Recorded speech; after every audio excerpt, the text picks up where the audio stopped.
The song died in Eva Blackwell's throat the moment the smaller of the two children reached up and took her hand. She had not meant to be standing there, in the doorway of the Abbott kitchen, holding a cracked ceramic mug that smelled of someone else's coffee, watching two small faces turned up toward her like sunflowers seeking light in a dark room. She had not meant to be anywhere near this ranch, near this man, near this life that looked so dangerously like the one she had buried in the red Kansas dirt 3 years ago. And she absolutely, with every fiber of her carefully constructed silence, had not meant to let one single note escape her lips. But the girl, Clara, who was 5 years old and had Nathan Abbott's same storm-gray eyes, had said, "Do you know any songs, Miss Eva? Mama used to sing to us before she went to heaven," and the words landed on Eva's chest like a branding iron. Eva's breath stopped. The mug trembled in her hand. Every wall she had mortared and stacked and reinforced over 3 long years of deliberate numbness shuddered at its foundation, because that sentence, that one terrible sentence, was a mirror. It showed her something she had locked away behind a door she swore she would never open again, because Eva Blackwell had not sung since the loss, not one note, not one half-breath of melody. Not even the unconscious humming that used to follow her through morning chores like a faithful dog. She had cut it out of herself as surgically as a doctor removing buckshot from a wound, because singing was the last thing she had done before the world collapsed, and she refused to let it exist in a world that no longer contained what she had loved most. 3 years of silence. 3 years of a voice that spoke only when necessary, answered only when required, offered nothing extra, nothing vulnerable, nothing that could be taken away again. And then there was Clara Abbott's face. And beside her, 7-year-old Thomas, who had his sister's same pleading expression but was trying very hard to look like he was not pleading, because he was 7 and felt that dignity was involved. He stood with his small arms crossed over his chest and his chin tilted up, but his eyes, those gray eyes that were his father's eyes, gave him entirely away. Eva could not refuse those faces. The song that came out of her was quiet and broken and completely, utterly devastating. It was an old folk tune her own mother had sung in their Missouri farmhouse, something about rivers and coming home, and Eva's voice cracked on the second line and held on the third, and by the fourth she was crying without making any sound at all, tears running silently down her face while the children watched her with solemn, grateful eyes. That was the moment Nathan Abbott walked in from the back of the house, still wearing his work coat with the dust of the far pasture on his shoulders, and stopped dead in the doorway. He heard her voice. He heard what it cost her. And Nathan Abbott, who had been walking around his own grief like a man navigating a field full of hidden traps, understood in that instant exactly what he was witnessing, because loss recognizes loss the way iron recognizes a magnet. He did not speak. He did not move. He stood in the doorway of his own kitchen and watched Eva Blackwell sing to his children with tears on her face, and something in the locked, dark, forbidden place behind his sternum broke open so suddenly it almost brought him to his knees. This is where it began. But to understand why it mattered so enormously, why the stakes were this high and the cost this great, you have to go back to the beginning. You have to go back to the autumn of 1881, to the town of Harrow Creek, New Mexico Territory, and to the day Eva Blackwell first arrived. The Atchison, Topeka, and Santa Fe Railway had been pushing its fingers through the New Mexico Territory for several years by 1881, and with it came the kind of people a railroad dragged in its wake: merchants, speculators, cattle buyers, fortune seekers, and the occasional soul that had simply run out of places to keep running and needed somewhere to stop. Eva Blackwell arrived on the eastbound train from Albuquerque on the 14th of October with a single leather trunk, a carpetbag that held everything she had decided was worth carrying, and an expression so carefully composed it looked like it had been carved from quartzite. She was 26 years old. She had dark hair that she kept pinned tight against her skull, brown eyes that took in everything without appearing to, and hands that were capable and slightly roughened from years of work she never discussed. She was not pretty in the soft, conventional way that men in 1881 expected women to be pretty. She was striking in the way that certain landscapes are striking, the kind of beauty that demands respect rather than warmth. She wore a dark gray dress that was clean but not fashionable, and she carried herself with the particular economy of movement that belongs to people who have learned that drawing attention is rarely worth what it costs. Harrow Creek was not a glamorous destination. It was a cattle town trying to grow up, sitting on the edge of the high desert with a main street of maybe 12 buildings, a livery stable that leaned slightly to the left, a church whose congregation was more aspirational than actual, and a general store run by a widow named Dolores Reyes who knew everyone's business and kept it organized in her head like a filing cabinet. There was a sheriff's office, a saloon called the Copper Penny, a small schoolhouse that was in desperate need of a teacher, and the kind of wide, bone-dry landscape that makes some people feel free and other people feel like they are being swallowed alive. Eva had come for the teaching position. She had responded to an advertisement placed in an Albuquerque newspaper by the Harrow Creek Town Council, which desperately needed someone willing to teach a classroom of 18 children ranging in age from 5 to 14 years old in a one-room schoolhouse that had no proper blackboard and a wood stove with a temperamental flue. The pay was modest. The conditions were challenging. The advertisement had been running for 4 months without a successful candidate. Eva had responded because she needed to disappear into work the way other people needed air, and because Harrow Creek was far enough from Kansas that she did not have to worry about running into anyone who knew her name.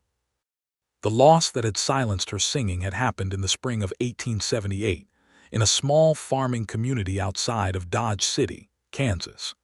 Eva had been 23 years old and married for 14 months to a man named Daniel Rios, a quiet, methodical farmer who had loved her with a steadiness that felt like bedrock. She had also been 7 months pregnant with their first child, a boy they had already decided to name James after Daniel's father. The influenza outbreak that swept through the region that spring was swift and indifferent. Daniel died on a Tuesday. The baby, born too early in the shock of her grief, died on the Thursday that followed.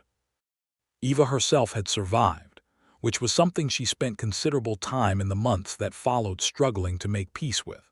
She never spoke of this to anyone in Harrow Creek. She arrived, presented her credentials to the town council, which consisted of 3 men who asked her fewer questions than she had expected because they were that desperate, and she set about making herself useful with the focused intensity of someone who understood that work was the only honest thing left in the world. She was good at teaching. Not warm and theatrical about it, not the kind of teacher children adored immediately, but the kind they respected, the kind who saw clearly what each child needed and found a way to give it to them without condescension. Within 3 weeks, the Harrow Creek schoolchildren were learning. Within 2 months, their parents were talking about it at the general store with the slightly surprised approval of people who had expected less. She rented a room at the boarding house run by a woman named Mrs. Agatha Crane, ate her meals quietly, walked the quarter-mile to the schoolhouse in the morning and back in the evening, spent her Sundays reading or mending, and maintained a perfectly courteous distance from absolutely everyone. She did not sing. Nathan Abbott came into her awareness gradually, the way certain things do, not in a dramatic instant but in accumulating increments that you don't notice until they've added up to something significant. He was 31 years old in the autumn of 1881, a cattle rancher who had established his operation about 4 miles outside of Harrow Creek proper on land he had worked for 6 years. He was a tall man, broad through the shoulders in the way that comes from actual physical labor rather than any designed effort, with dark hair that needed cutting more often than it got it, and the kind of gray eyes that changed shade depending on the light and his mood. He was not classically handsome, but he was the kind of man you kept looking at because there was something honest in his face, some quality of directness that was unusual enough to be interesting. He had 2 children, Thomas and Clara, who were 7 and 5 respectively.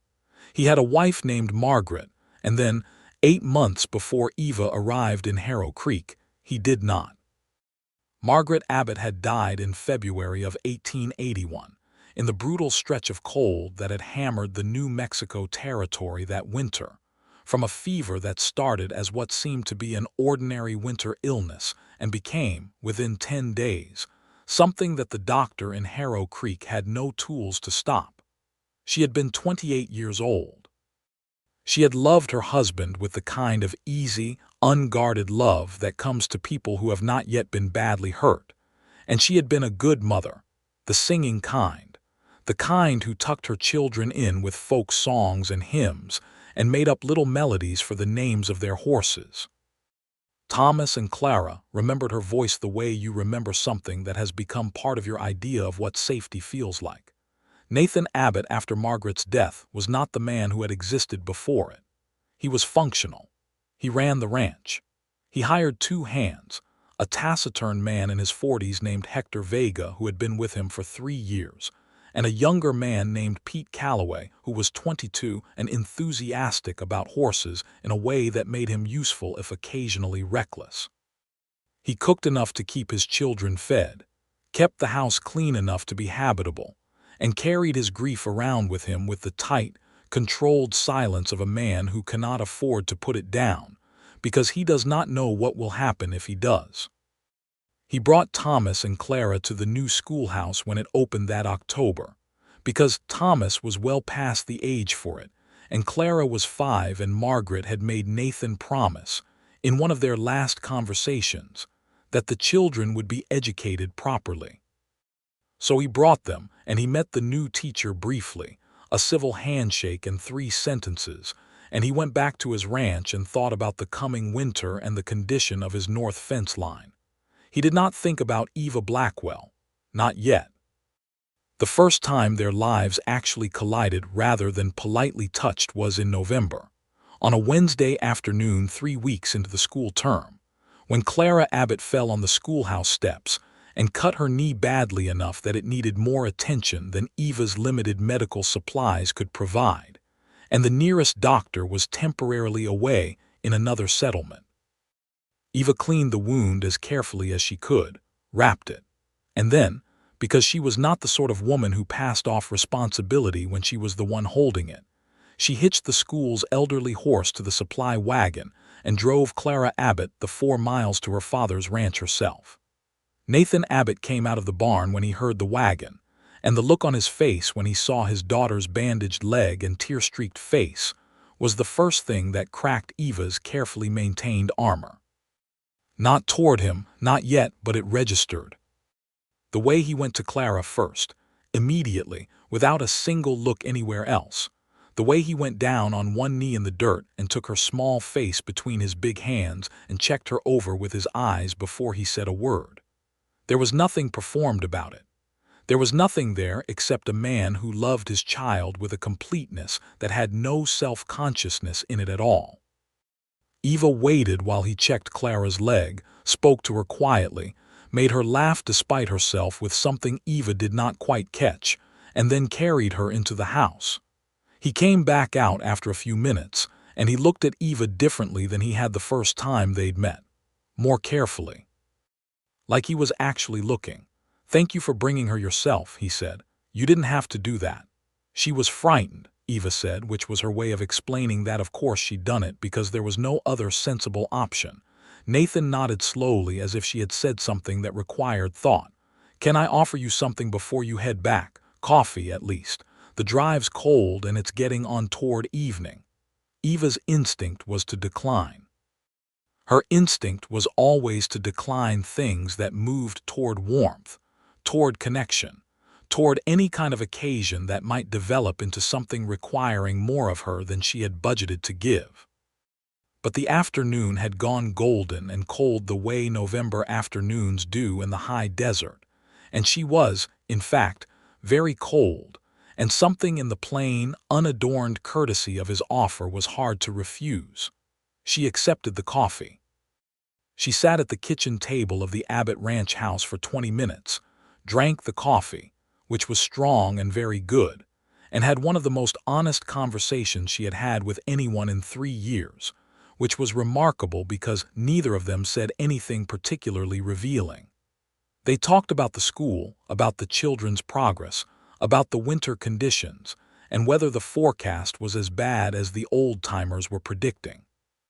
But there was a quality to the exchange, a lack of pretense, that Eva was not accustomed to and that she noticed, and noted, and drove away thinking about more than she intended to.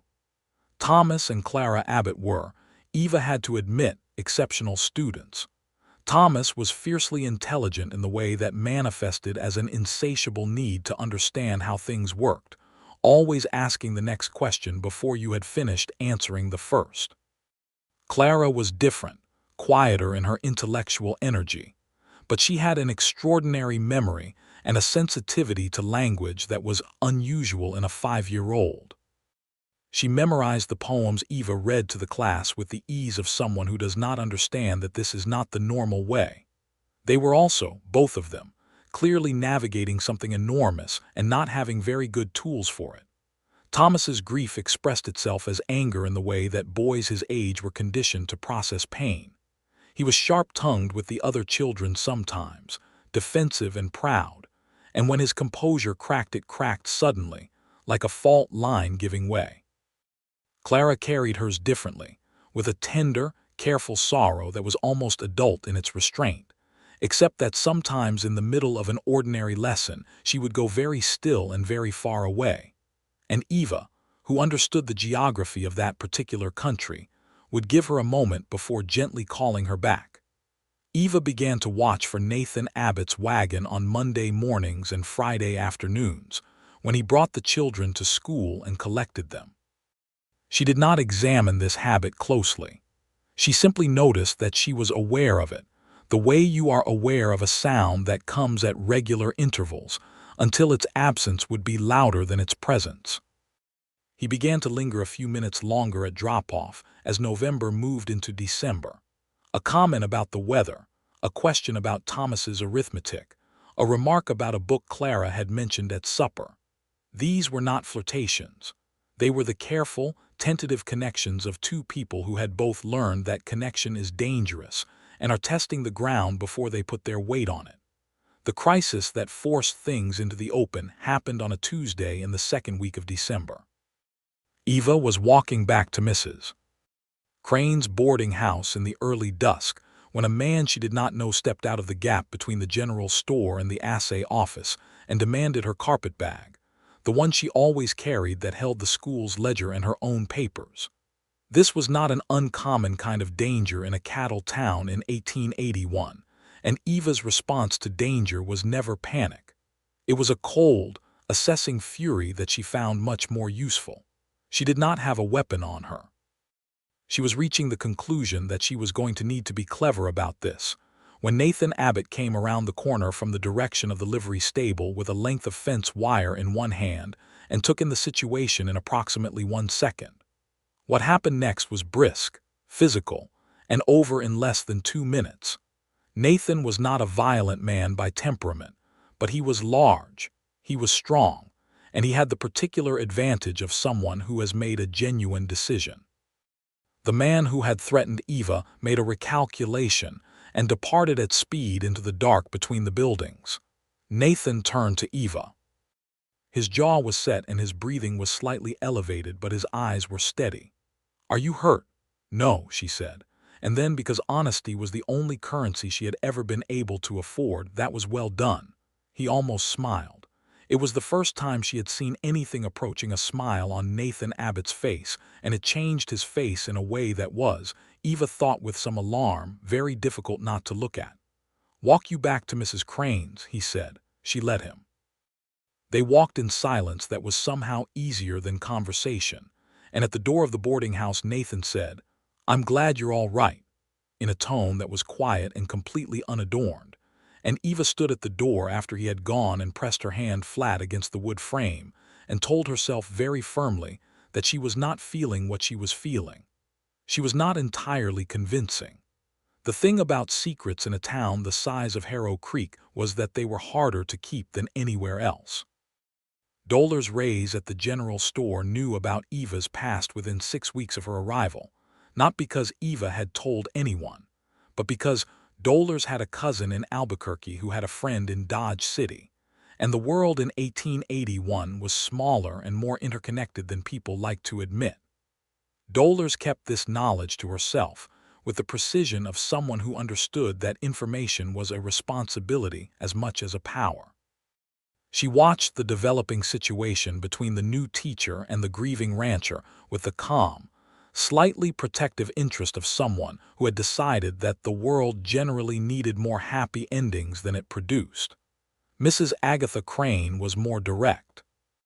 She was 61 years old, had outlived 2 husbands, and held opinions about human nature that had been forged in the kiln of considerable experience. She watched Eva come back from the evening incident with Nathan Abbott and noted the particular quality of her composure, which was too careful to be entirely genuine, and she said nothing, but she made a point of leaving an extra piece of her excellent apple cake at Eva's door that night without explanation.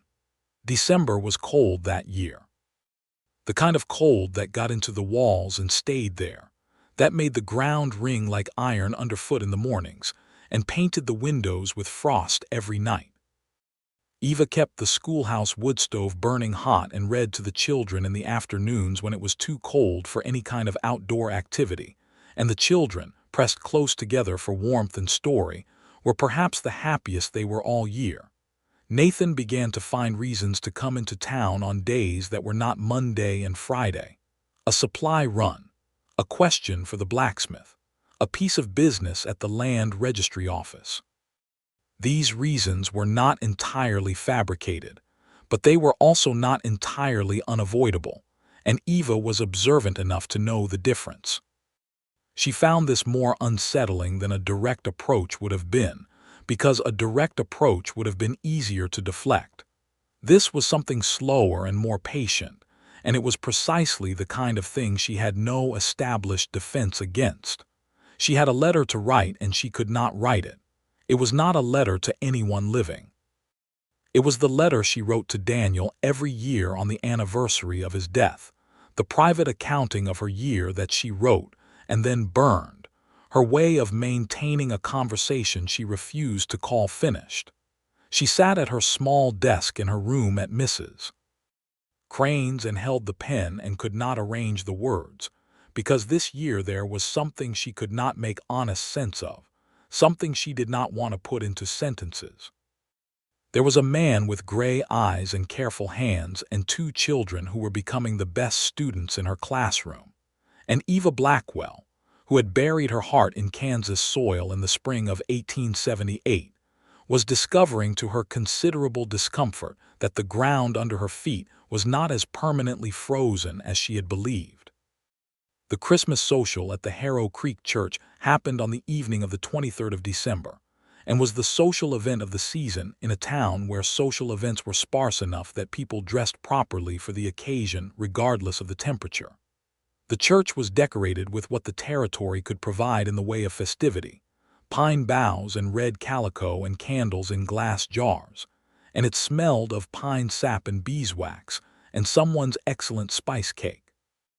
Eva attended because her absence would have been conspicuous, and she was not ready to require explanation. She wore her best dress, which was a deep blue wool that was several years old but still good, and she put her hair up with more care than usual, and she stood near the refreshment table in the early part of the evening and had thoroughly grounded conversations about weather, livestock prices, and the state of the roads with every person who approached her. Nathan Abbott arrived with Thomas and Clara at 7:30, and Eva, who had spent considerable internal effort not watching the door, looked up the moment he walked in. He had made an effort too. His coat was brushed, his hair was cut, and he was wearing a vest she had not seen before, a dark wool one that suited him. Clara was wearing a dress with a red ribbon in her hair that was slightly crooked, which told Eva that Nathan had tied it himself. Thomas was wearing his school clothes with the addition of a string tie that he appeared to be tolerating under protest. Clara saw Eva immediately and broke into a run that covered the distance of the church in about 4 seconds. Miss Eva, do you see my dress? Papa let me wear the one with the lace collar." "I see it," Eva said, and because Clara's face made everything impossible, she crouched down to the child's level and examined the lace collar with the appropriate gravity. "It's beautiful, Clara. Papa tied my ribbon, but it's crooked, isn't it?" Clara said with the pragmatic honesty of a 5-year-old. "A little," Eva admitted. "I told him so," Clara said, perfectly satisfied by this vindication. Nathan had arrived behind his daughter at a pace more consistent with adult dignity, and he was watching this exchange with an expression that Eva, glancing up from her crouch beside Clara, caught before he had a chance to arrange it into something less readable. It was an expression of such unguarded softness that it went through Eva's carefully maintained composure like a hot knife through butter. She stood up. They looked at each other for one honest, slightly terrible moment, and then Thomas materialized at his father's elbow and demanded to know if the social was going to include the game where you tried to drop a clothespin into a bottle, and the moment folded itself away. But it had existed.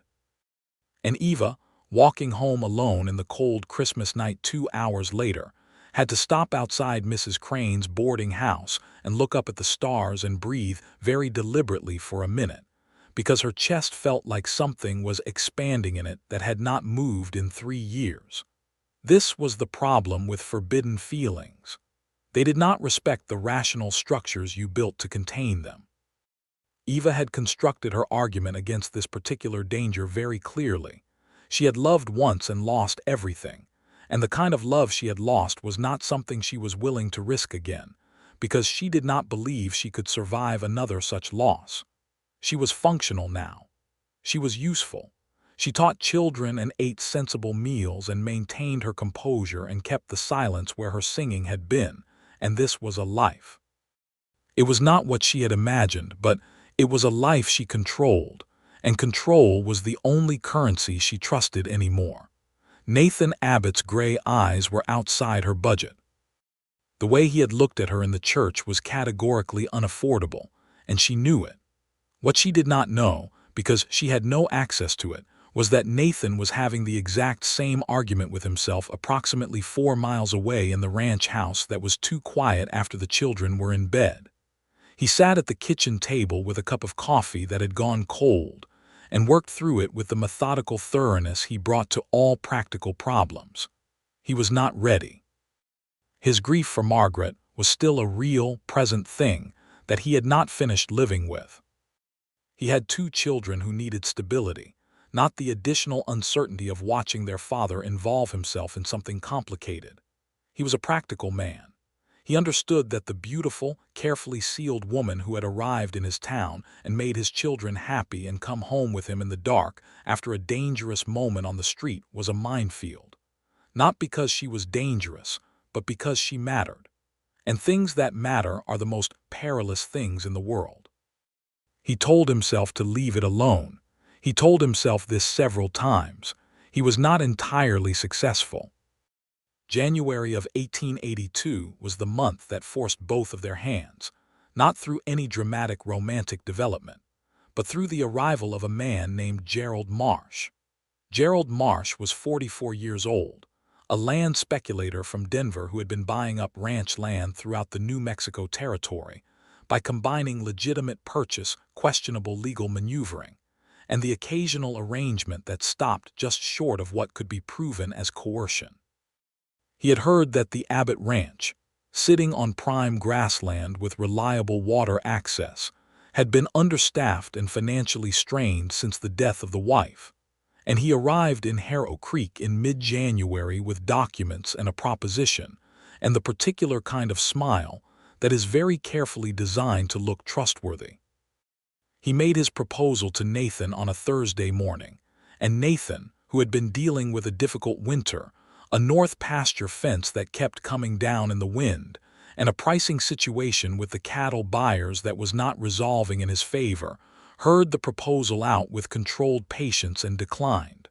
Politely, firmly, with the absolutely unmistakable clarity of a man who was not uncertain about his answer.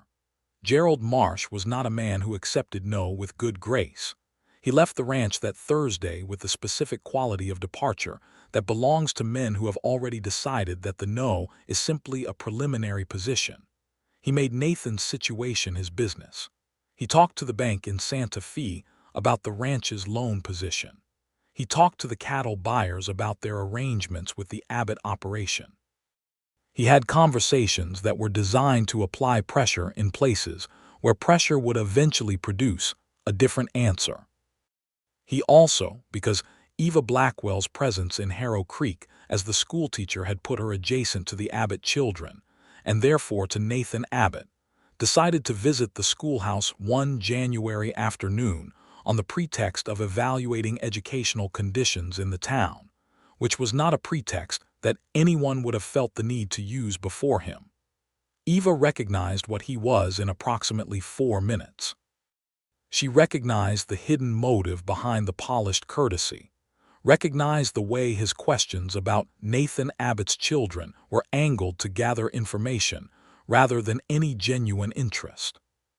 She answered what she chose to answer, which was very little, and she watched him go with the cold alertness of someone who has identified a threat and is already thinking 3 moves ahead. She went to Dolar's Rays at the general store that afternoon because Dolar's knew everything about everything in Harrow Creek, and she asked careful, indirect questions that confirmed her suspicions. Then she did something that surprised herself considerably. She drove to the Abbott ranch after the school day was done. Nathan came out when he heard the wagon, and the expression on his face when he saw her was complicated. Surprised, careful, something else that he controlled before she could name it. "I need to tell you something," Eva said without preamble, "about the man who came to see you last week."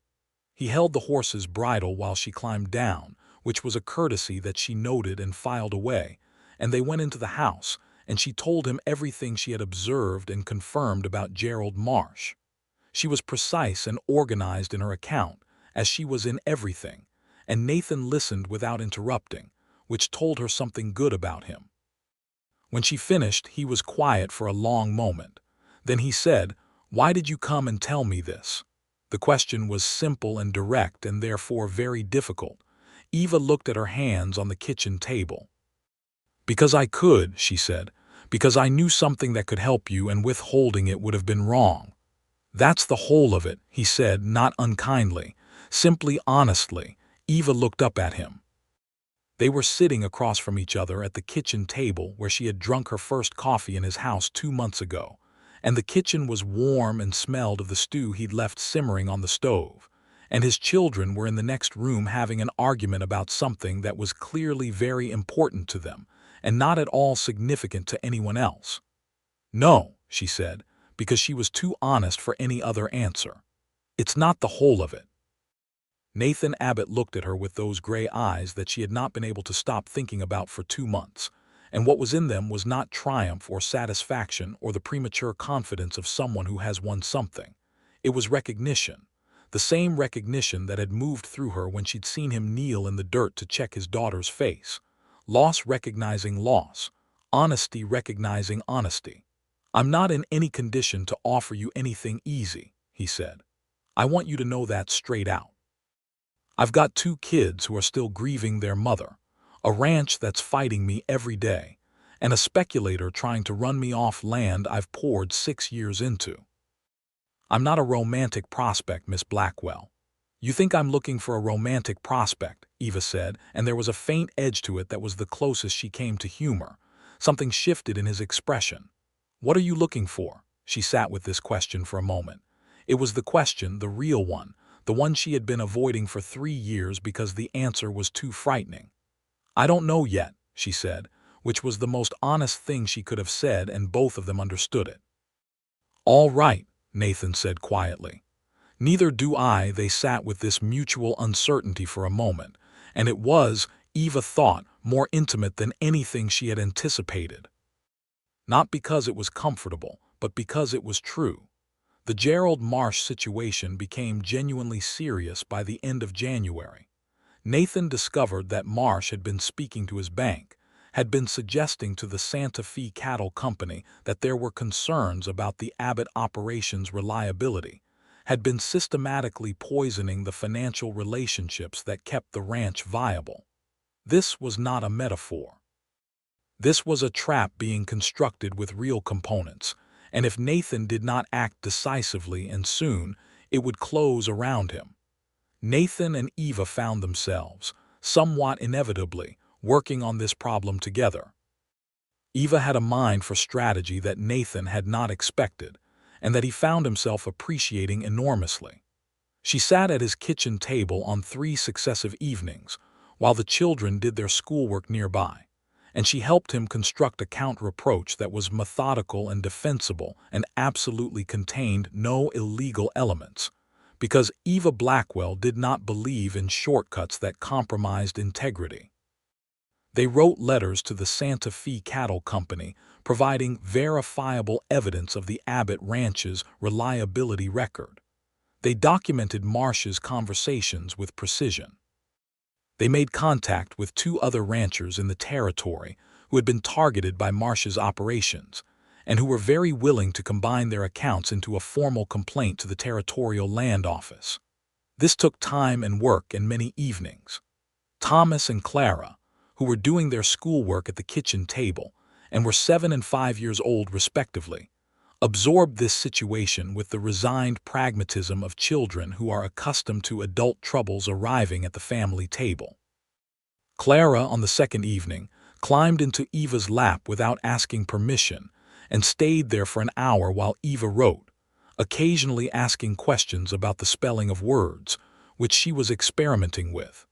Eva held Clara with one arm and wrote with the other, and did not examine how natural this felt, because examining it too closely seemed dangerous. On the 4th evening, working late while the children had been put to bed, Nathan looked up from the documents they were reviewing and said, "Tell me something about where you were before you came here." Eva did not pretend to misunderstand him. She sat back from the papers and looked at the lamp flame for a moment. "Missouri first," she said. "Then Kansas, then here." "Kansas," Nathan said, just the word carefully. "My husband died," Eva said, because she had decided some time ago that if she was going to say it at all, she was going to say it directly. "And then our son 8 weeks early because of the shock of it, 1878. I was 23. The kitchen was very quiet. The fire in the stove crackled once." Nathan's face did not perform sympathy at her. It simply absorbed what she had said with the gravity it deserved, and that absorption, that refusal to reach for the easy words, was somehow the right response. "That's a tremendous amount to carry," he said finally. "Yes," Eva said, "it is." "Margaret was 8 months ago," he said. "I know that's not the same distance." "There's no comparison," Eva said firmly. "Pain isn't a competition." He looked at her with something in his expression that was very close to gratitude, not for sympathy, for the refusal to rank it. "I haven't been able to talk about Margaret much," he said, and his voice was careful, picking its way through difficult terrain. "There's Thomas and Clara to think about, and if I fall apart it doesn't help them, and the hands don't need to see it.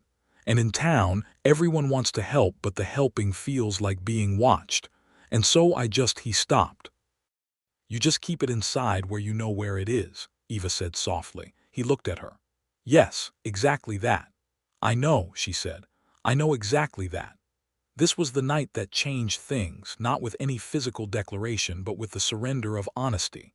Eva told him about Daniel, about the farm, about the particular quality of the morning she had woken up and understood that both of them were gone, about the months afterward that she remembered only in disconnected fragments.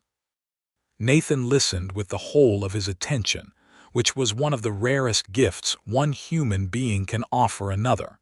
Then he told her about Margaret. About meeting her in Texas when he was 24 and she was 22, and she had laughed at something he said before she even looked at him, and how that laugh had been the end of him, about building the ranch together from ground that was rough and reluctant, about how she had sung to the children every night, hymns and folk songs and things she made up about their horses and their dog, and how the house had been a place with music in it, and then it was not, and the silence after her was the loudest thing he had ever experienced. She would sing at the drop of a hat, Nathan said, quietly. Thomas asked me last week if I knew any of her songs.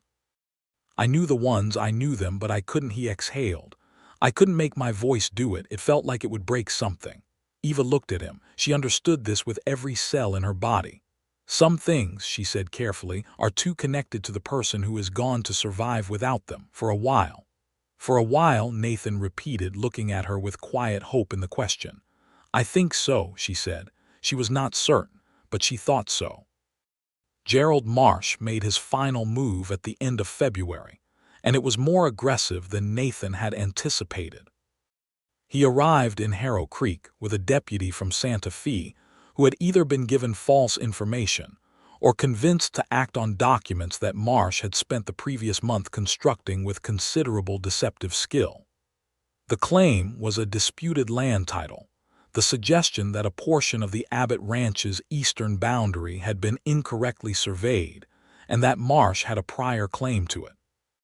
Nathan found out about this on a Monday morning when he came to town for supplies and found a formal notice posted at the land registry office. He came to the schoolhouse at midday with his jaw set and his eyes the color of storm cloud, and Eva, who was supervising the children's lunch, looked at his face and dismissed the students to the yard immediately. He showed her the notice. She read it twice. Then she said, "This is a fabrication. I know it is because I've seen his operating pattern in 2 other cases, and the land title dispute is always the final step when the financial pressure hasn't worked." "Can I prove it?" Nathan said. "We can prove it," Eva said, with an emphasis that was quiet but unmistakable. "Because the original survey documents from 1875 are filed with the territorial government in Santa Fe, and the deed of sale from the man you purchased from is recorded at the county registry, and both of those establish your boundary with complete clarity. Marsh is betting you won't move quickly enough or know enough to challenge it before it gets to a hearing." Nathan looked at her steadily. "I need to go to Santa Fe." "Yes, you do," Eva said. "And you need to take certified copies of every document we've already compiled, and a written account from the other ranchers, and a letter from Dollars Rays about Marsh's activities in town, because Dollars has dates and names and she's already told me she'll put it in writing." He was quiet for a moment. "Eva," he said, and it was the first time he had used her given name, and he seemed to know it had happened. "I don't know how to thank you for this." "When?" she said simply. He was in Santa Fe for 5 days. They were, Eva discovered, the longest 5 days she had spent in recent memory, which told her something about herself that she chose not to analyze too carefully. Thomas and Clara Abbott, during those 5 days, came to school with the slightly untethered look of children who are managing without their primary anchor, and Eva found herself doing small extra things. Walking Thomas through an arithmetic concept she could see he already understood because the working through of it settled something in him. Reading Clara an extra chapter of the story they were on because Clara's eyes went far away without it. She brought them to the boarding house for supper on the 3rd night, which she had never done before, and Agatha Crane fed them all with magnificent efficiency and told the children a ghost story that was probably not entirely appropriate but was completely captivating. Nathan came back on the 6th day. He found Eva at the schoolhouse at the end of the school day, helping the older children with their geography lesson. He stood in the doorway with the dust of the road still on him and the specific exhausted quality of someone who has fought hard, and she could tell from the line of his shoulders. He waited until the children had gone. Then he came in and sat down on the edge of one of the desks, which was somewhat comical given the size difference between him and the desk, and he said, "It's done. The Territorial Land Office has the full complaint and the documentation. Marsh's claim was dismissed. The Land Registry is issuing a formal record clarification, and the territorial governor's office is beginning an investigation into Marsh's practices in 3 counties. Eva sat very still for a moment. Then she breathed. "Good," she said. And then, because 3 years of careful control had been doing a great deal of work lately and some of it was loosening, "I'm very glad, Nathan." He looked at her. The room was quiet, the afternoon sun coming through the schoolhouse windows at the low angle of February, and everything in the look they exchanged was enormously clear, and neither of them pretended otherwise. "I owe you a considerable debt," he said. "You owe me nothing," she said. "I acted from choice." "I know," he said. "That's why it means what it does." Spring came to the New Mexico territory with the particular extravagance of a season that follows a brutal winter, pushing green up through the red-brown earth with an insistence that was almost aggressive. The canyon walls that bordered the far side of Nathan's north pasture went from winter bare to streaked with yellow wildflowers in what seemed like a matter of days. The morning light changed quality, going from the thin, cold blue of winter to something thicker and warmer, and the air smelled of sage and warming stone. Eva's life in Harrow Creek was changing around her in ways she had not planned for and was not certain how to manage.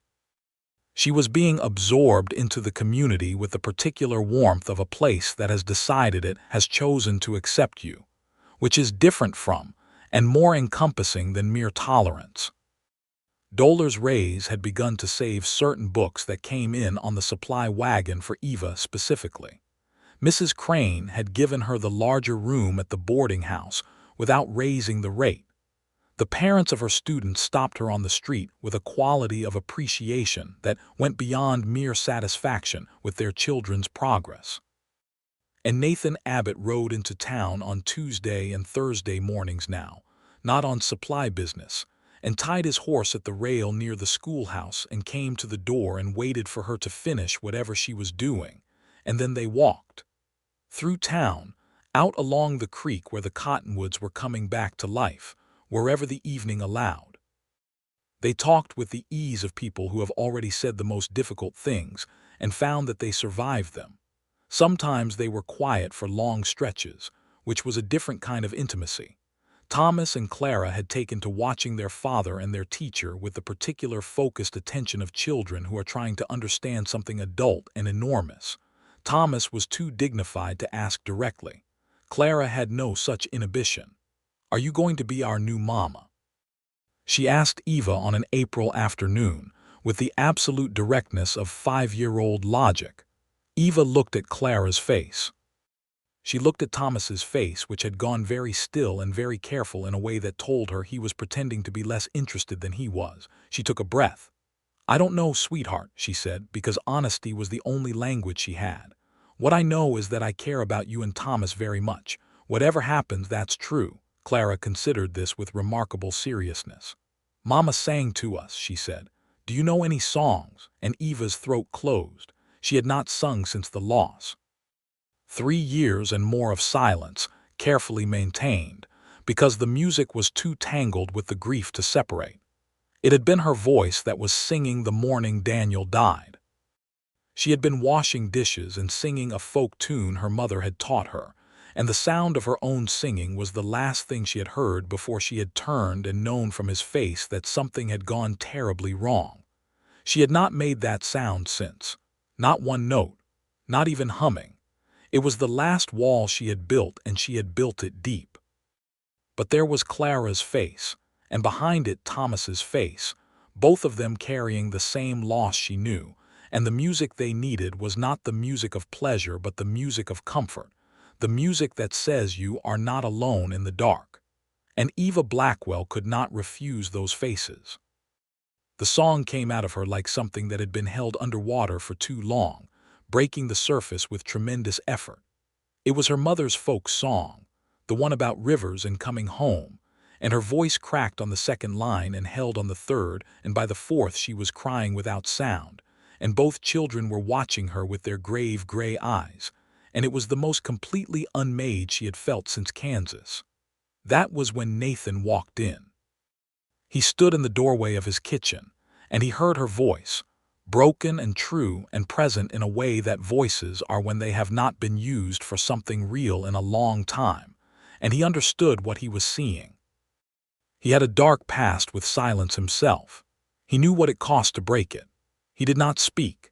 He waited until the song ended, which it did on a rising phrase that hovered in the kitchen air like smoke, and Eva exhaled and pressed her fingers against her eyes for a moment, and Clara put her small arms around Eva's neck, and Thomas looked away at the window with the careful dignity of a 7-year-old who is moved and has decided to pretend otherwise.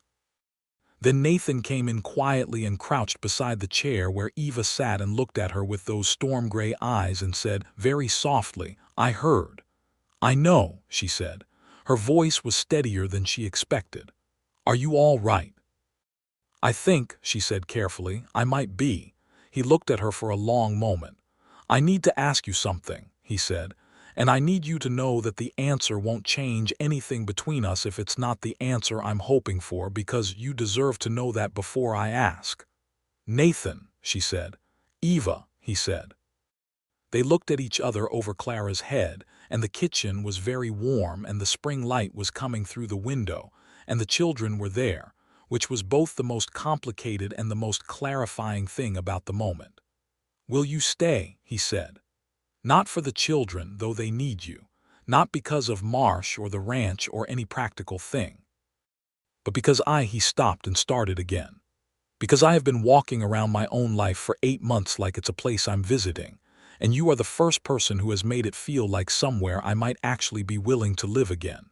And I know you've got your own version of that same dark country, and I'm not asking you to be anyone but yourself. And I know this is early and it's complicated, and there is no uncomplicated version of what I'm offering." He exhaled. "But I'm asking. Will you stay?" Eva looked at him. She looked at Clara in her arms. She looked at Thomas, who had turned back from the window and was watching with eyes that held a hope he was trying very hard not to display. "I have been frightened of this," she said honestly. "I want you to know that, not of you, of wanting something enough to lose it again." "I know," he said. "I've been frightened of the same thing." "But," Eva said, and the word sat in the air for a moment with everything it contained, "but I think being frightened and doing it anyway is different from being brave. I think this is just what it costs." And she stopped, started again. "I have not sung in 3 years, Nathan, and your children asked me and I could not refuse them. Maybe that's the answer." He covered her hand with his. It was not a small gesture. For both of them it was an enormous one, the deliberate setting down of a long-held weight. "Thank you," he said, "just that." "Don't thank me yet," Eva said, and there was the ghost of something warm in it, almost humor, almost a smile. "I have a great many opinions about almost everything, and I am not easy to live with." "I'd noticed the opinions," he said, and there it was, the full smile, and it did what it always did to her composure. They were married on a Saturday in June of 1882 in the Harrow Creek church, whose congregation was still more aspirational than actual, but showed up in impressive numbers for the occasion. Dollars Ray's brought a wedding cake that was genuinely remarkable given the available ingredients. Mrs. Crane wore a hat with an enormous blue feather that she had been saving for a suitable occasion for 11 years, and declared this to be it. Thomas stood beside his father with the serious dignity of a 7-year-old who has been told he is the man of ceremony, and takes this extremely seriously. Clara wore her dress with the lace collar and a ribbon that Eva had tied herself, completely straight, and told everyone who would listen that she had chosen the flowers, which was accurate. The reverend who performed the ceremony was a new man, younger than the previous one, and he had the good sense to keep his remarks brief and genuine. Nathan and Eva exchanged their vows with the particular quality of people who mean them with everything they have, not because the words are new, but because the cost of understanding them is not. When Nathan said, "I will," he looked at Eva, not at the reverend. When Eva said it, she looked at him, and something in her expression had changed.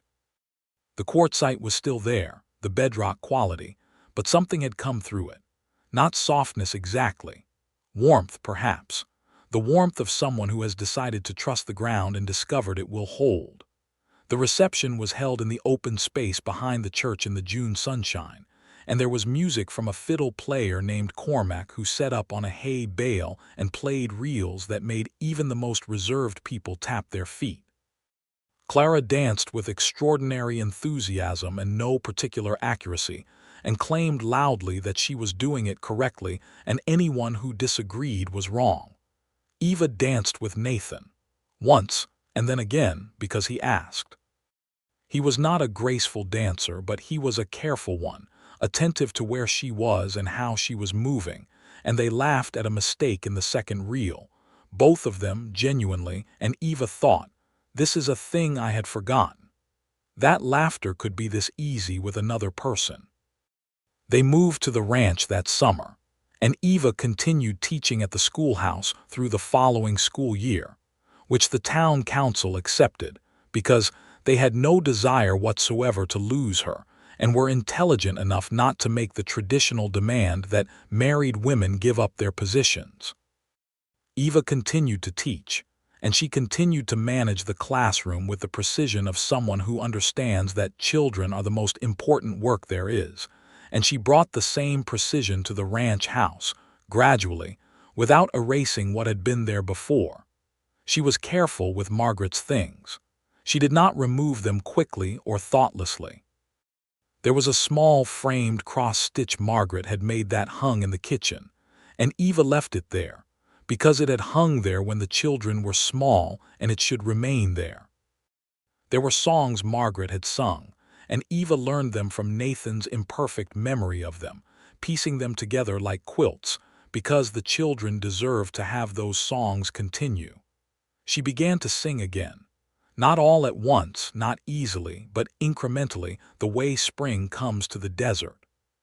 She sang to Clara at night, the folk songs her own mother had taught her and the ones that had been Margaret's, and she sang to Thomas too, though he was 7 and then 8 and firmly of the opinion that being sung to was not something he required, except that he never actually left the room when it happened.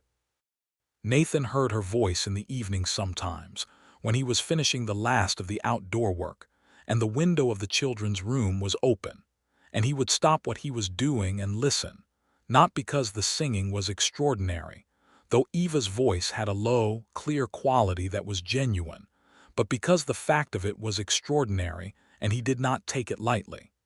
He had his own process of putting down the weight he had carried. He talked about Margaret with the children in the evenings sometimes, about memories, about the funny things she had said, about the way she had laughed. He did this not as a formal grief exercise, but simply as keeping her part of the house's memory, which he believed she deserved. Eva sat with these conversations easily and honestly, and sometimes she added something small, a question about a memory, an affirmation that what was being remembered was worth remembering, and she did this because she understood from her own experience that the people we have lost deserve to continue being spoken of, and because she was not frightened of Margaret's place in this family. It was a place she respected completely. Thomas had a difficult autumn. He was 8 years old and processing his mother's death in the particular way that boys that age sometimes do, which is to say poorly and with considerable misdirection. He became difficult at school for 2 weeks in October, combative with the other children, dismissive of the lessons, and Eva taught him with the patient firmness of someone who can see exactly what is happening and refuses to pretend otherwise.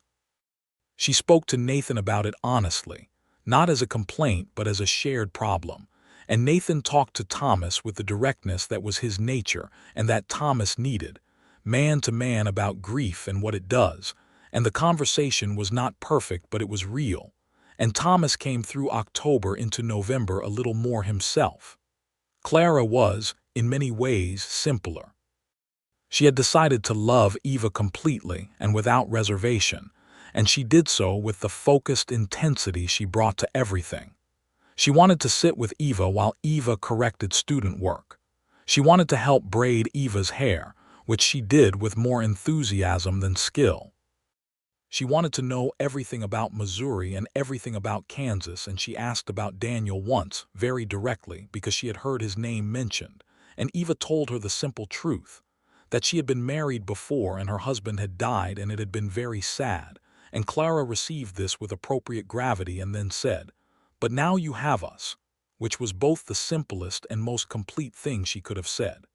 "Yes," Eva said, "now I have you." Gerald Marsh, it turned out, was thoroughly finished in the New Mexico Territory by the end of 1882. The territorial investigation that Nathan's complaint had triggered uncovered enough of his practices to result in formal charges that removed him from the land speculating business with considerable efficiency. Nathan received a letter from the territorial governor's office in November acknowledging his role in the investigation and the community benefit of the outcome. He read it at the kitchen table and then folded it and put it in the box where he kept important documents and went back to the stew that was on the stove. And that was the end of Gerald Marsh.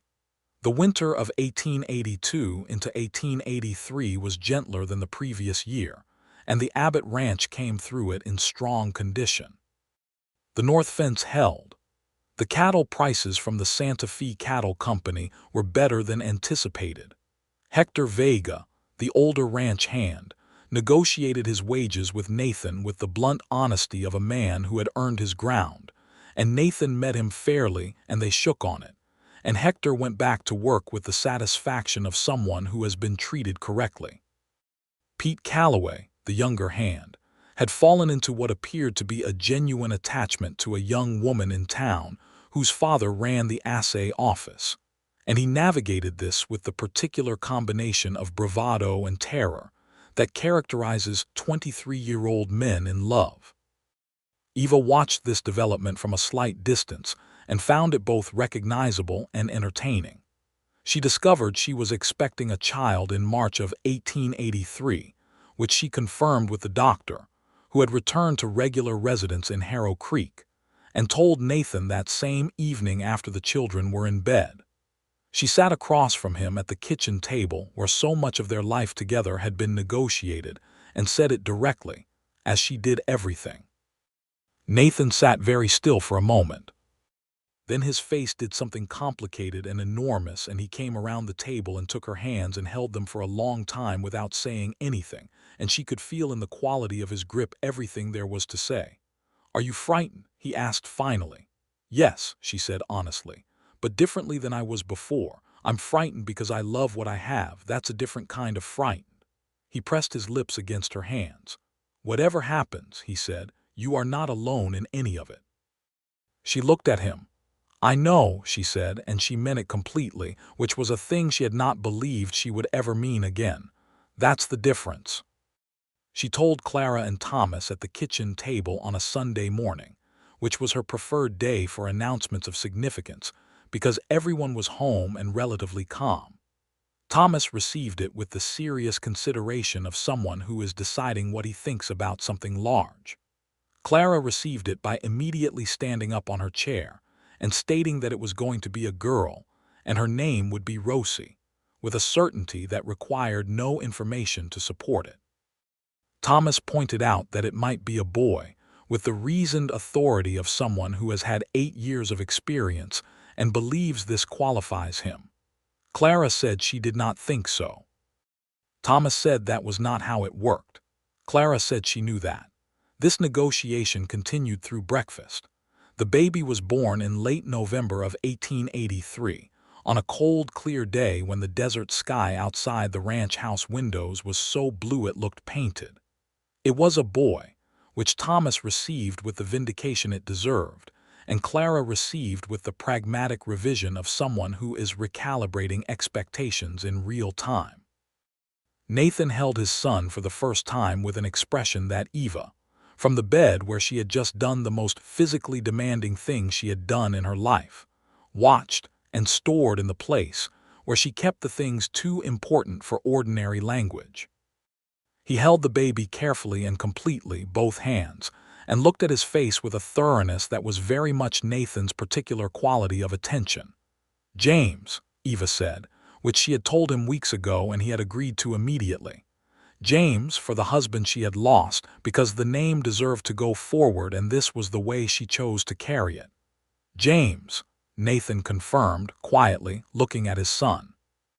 Clara amended her position to announce that James was acceptable even if he was not Rosie, and that she would teach him things as soon as he was large enough to learn them, and that she had decided she was in charge of him, which Thomas disputed on the grounds that he was older, and Nathan and Eva looked at each other over the heads of all three children with the private, wordless language of two people who have built something real.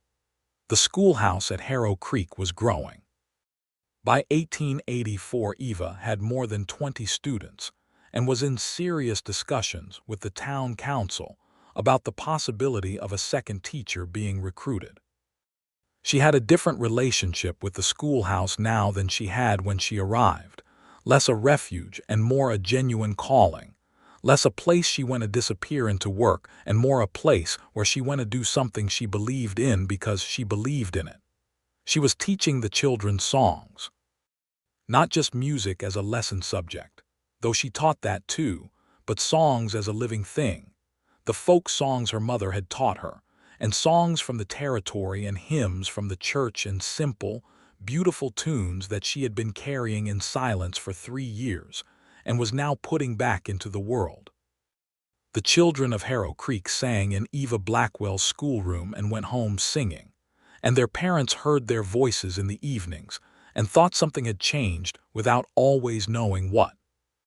One evening in the spring of 1884, Nathan came in from the last of the evening's work to find Eva at the kitchen table feeding James, who was 5 months old and had developed vigorous opinions about everything, while Clara sat beside her practicing her letters with the focused concentration of a 6-year-old who has decided that her handwriting will be excellent. Thomas was at the other end of the table with his geography text, occasionally reading a fact aloud to no one in particular, because he found information too interesting to keep to himself. Nathan stood in the doorway for a moment and watched. The lamp was lit, and the kitchen smelled of the supper Eva had made, a proper meal because she had decided that proper meals were worth the effort, and had become a genuinely capable cook, in the way that she became capable at everything she decided to commit to. James was making the satisfied sounds of a 5-month-old. Clara was showing Eva her letters. Thomas was announcing that the Colorado River was very long, which was accurate. Eva looked up and saw Nathan in the doorway, and the look she gave him was the one that he thought about sometimes when he was out in the far pasture and the world felt large and impersonal. The look that said, "There you are, simply and completely. There you are. Supper's keeping warm on the stove," she said. "I'll wash up," he said. "Thomas," Eva said, "read your father the river measurement when he sits down. He'll be interested." "He won't be," Thomas said, but he closed the book on his finger to save the page, which meant he was going to do it. Nathan washed his hands and sat down and accepted the plate Eva put in front of him and listened to Thomas' report on the Colorado River. And he ate, and the kitchen was warm and his children were present, and his wife was at the other end of the table with his youngest child, and the lamp made everything amber, and the night outside was clear and cold and full of stars. This was not the life he had planned. It was not anything he had imagined, because imagination is too small for the specific detail of things that are actually real. It had cost an enormous amount, both of them. They carried their losses the way you carry anything very heavy for a long time, not without weight, but without being crushed by it anymore. Margaret was part of this house. Daniel was part of Eva's history and therefore part of theirs. These were not secrets anymore, and secrets lose their destructive power when they are brought into the light and lived with honestly. Clara, at 6, had a song she had composed herself about the ranch horses, which she performed for the family at irregular intervals and with great seriousness. It had 4 verses and an improvised 5th that changed every time. She had learned it from watching Eva, who sang now, who had her voice back and used it, imperfectly and completely. In the summer of 1884, Cormac, the fiddle player from the wedding, held a music evening at the Copper Penny, which for one night put away the whiskey and set up chairs and allowed families, which in Harrow Creek in 1884 was an increasingly bold gesture toward civilization.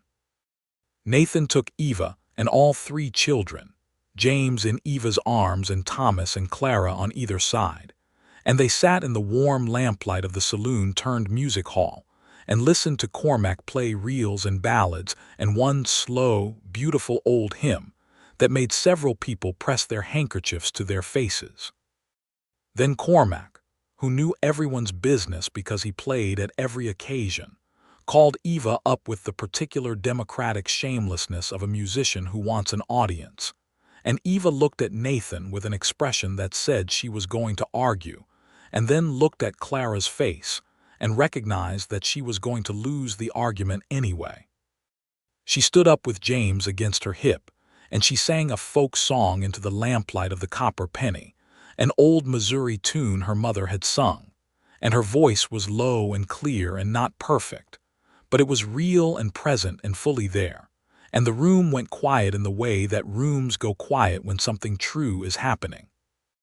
Nathan watched her from his chair with Thomas on one side of him and Clara pressed against his other arm, and he watched his wife sing in a room full of people who had come to be part of something communal, and he thought about the dark past and the hidden costs and the terrible price of loving things in a world that takes them away, and he thought that there is no way to make love safe, none at all, and the only answer anyone has ever found is to love anyway, with full knowledge of what it costs.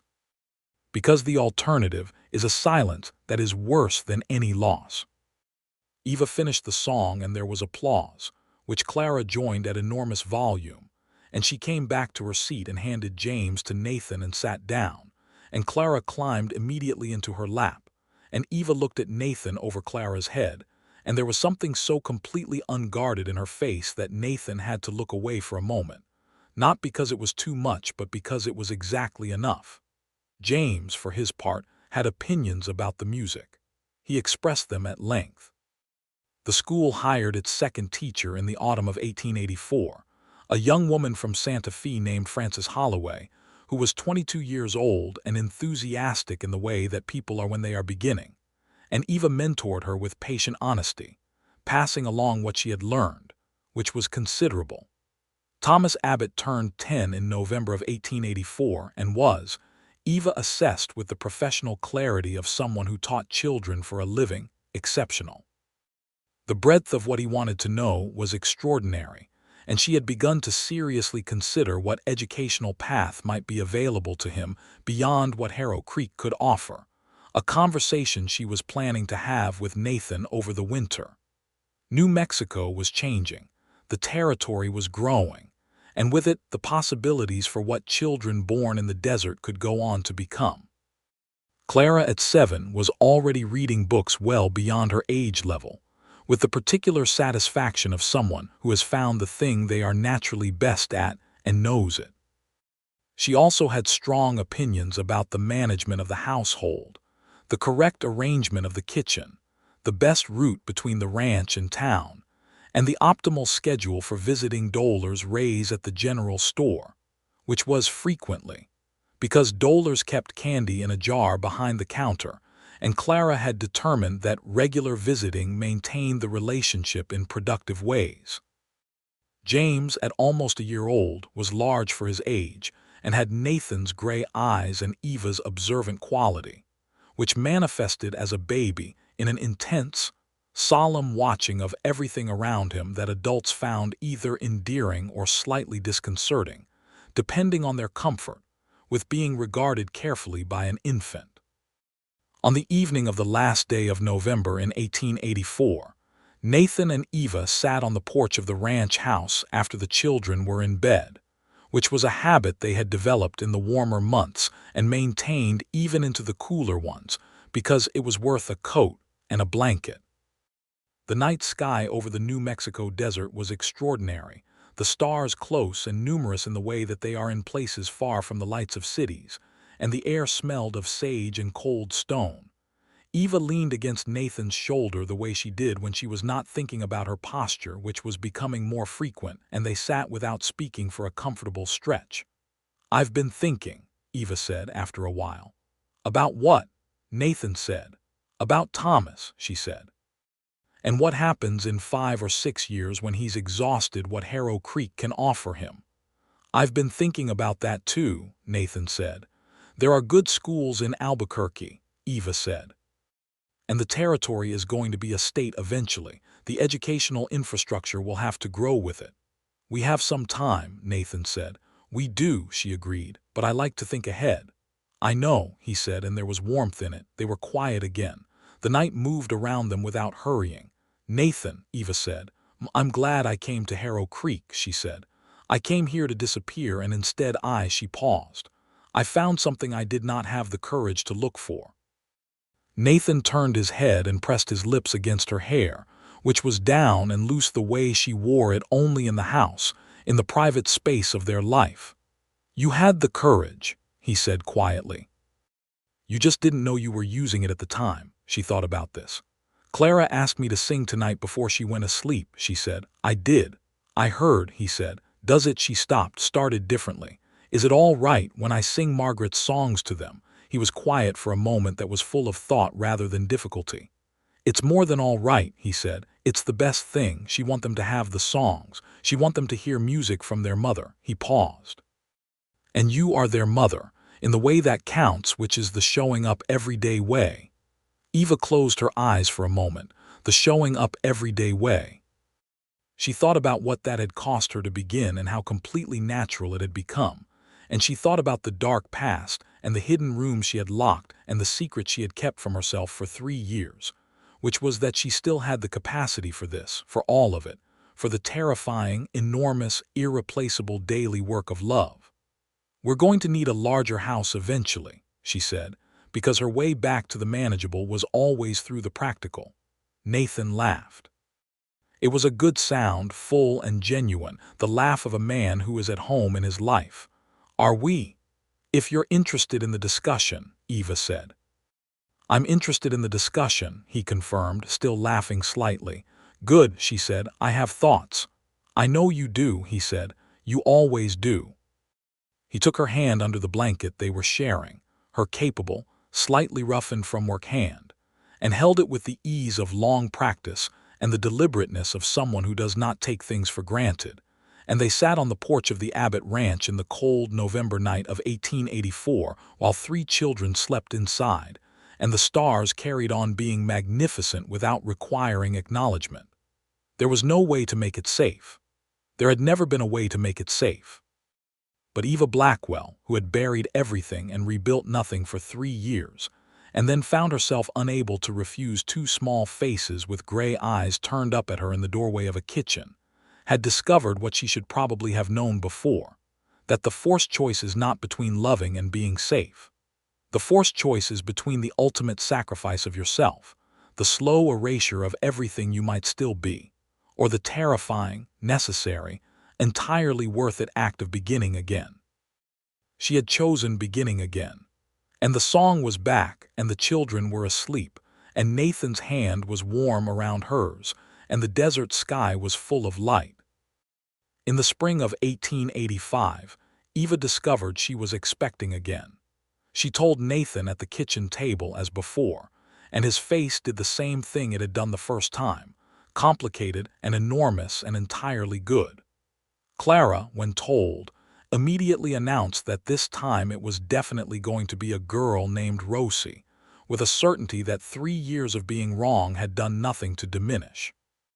Thomas, who was 11 now and had the beginning of his father's height, said, very seriously, that he thought a girl would be nice, and then looked slightly embarrassed about having said something so direct and went back to his book.